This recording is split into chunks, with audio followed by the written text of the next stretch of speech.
Hello, Kickstarter. I hope you are sitting there contemplating or have already contemplated and feeling satisfied about giving money to this amazing project that we're about to do together, right? You and me. Make an adventure game. And one of the first things I like to do is just talk to people and kind of get my thoughts out and their thoughts and find out what kind of wisdom we can put together about adventure games. One of my people I like to talk to is Gilbert, especially in this case because he was like the Gandalf of adventure games, you might say, old and crabby, and he knows a lot about them. He was my first boss. He was one of the people who hired me at LucasArts and picked me to work on his Secret of Monkey Island game, and he was a mentor to me early on in my career, and so taught me a lot of important things. So I want to see if he can teach me some more. It's been a long time since we made adventure games together or made them at all, and so I want to talk about why that is and what adventure games meant to us then and what they could mean to us now. And so he has very strong opinions, and I'm sure he'll be willing to share them with us. So let's go see Gilbert. Don't use this part. And I warn you about this question, because how you answer it might get you hate mail. Okay. Why did adventure games die? Well, I don't think they ever died. I think today adventure games are as popular as they were back when Monkey Island came out. The problem is that all these other games have become a lot more popular.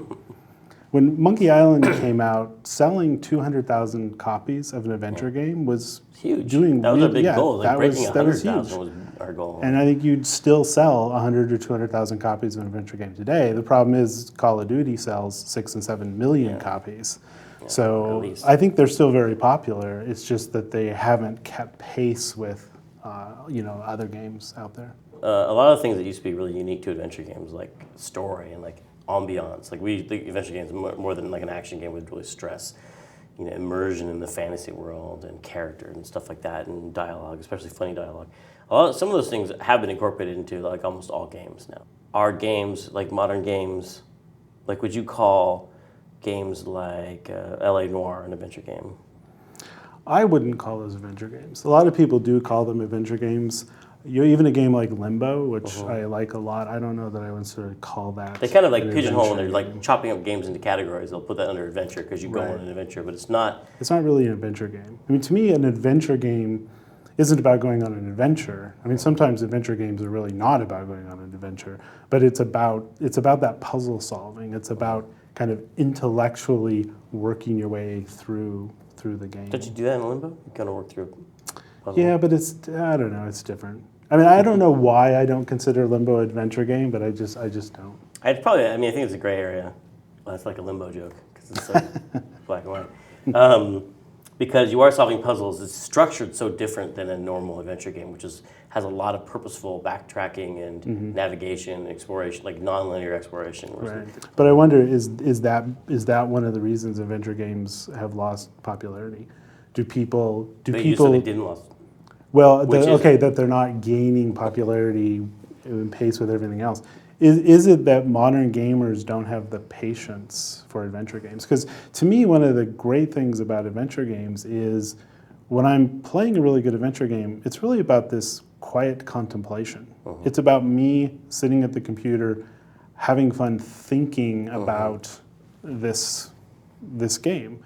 And I think a lot of adventure game puzzle solving happens when you're not at the computer. You're trying to figure out what this puzzle is, and then you're riding the bus to work, or you're riding in your car, and then these things kind of pop in your head. It's like, aha, and then you can't wait to get home and be able to try that solution out. And that's kind of a different mentality for playing games than I think a lot of people have. And I wonder if that's one of the reasons that they're not as popular, because people just don't enjoy that as much. In most development environments, I mean, it'd be interesting to see, because people are always saying they want these kind of games. And this is kind of a referendum on that. It's like, I hope this works out, because it is kind of a game like that we haven't really been able to make happen for business reasons for like many, many years because of current market. What was the phrase I always use? Market conditions? Current market realities when they cancel adventure games. Or we'll just prove all those publishers right. Or we'll just prove them all right.